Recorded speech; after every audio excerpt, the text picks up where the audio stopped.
Mes frères et sœurs, je vais aujourd'hui vous raconter une histoire qui me fait tellement du bien à chaque fois que je la raconte.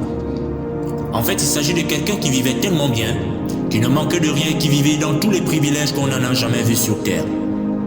Mais lui, il décide de laisser tout ça pour venir à notre rencontre. Et donc, il fait le déplacement vers nous en effectuant un long voyage, un voyage que les hommes ne sont pas habitués à faire si ce n'est qu'aucun n'ait pu faire. Et une fois au milieu de nous, il va nous raconter comment lui, il vit dans son monde. Il va aller jusqu'à nous expliquer qu'il y a une autre vie qui est de loin meilleure que celle que l'on vit. Une vie capable de nous faire ressentir les béatitudes aux allures de confortabilité, une nuit venue d'un autre univers, celui du salut.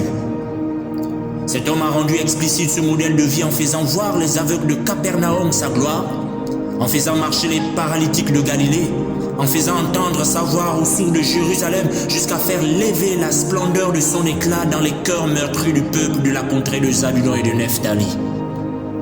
Mais comme les hommes n'étaient pas habitués à un tel degré de générosité, car selon leur éducation, on ne peut recevoir sans rien faire, commencèrent à se poser des questions jusqu'à remettre en question cet homme bien attentionné.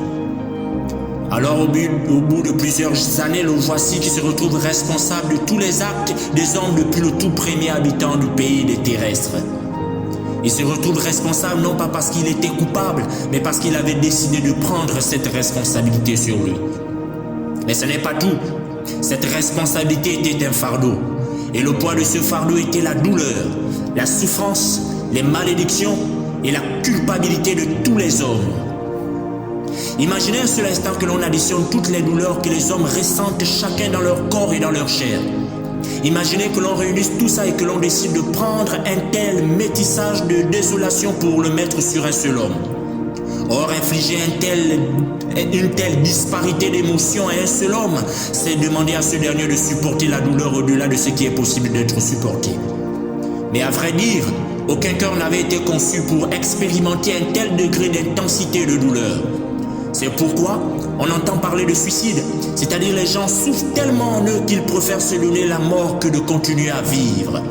À peine l'homme arrive-t-il à supporter sa propre douleur, sinon à croupir là-dessous qu'on pourrait se demander ce qu'il en serait si ce dernier était amené à porter les souffrances de tous les hommes. La vérité en est qu'il n'y a qu'un seul qui ait réussi cet exploit.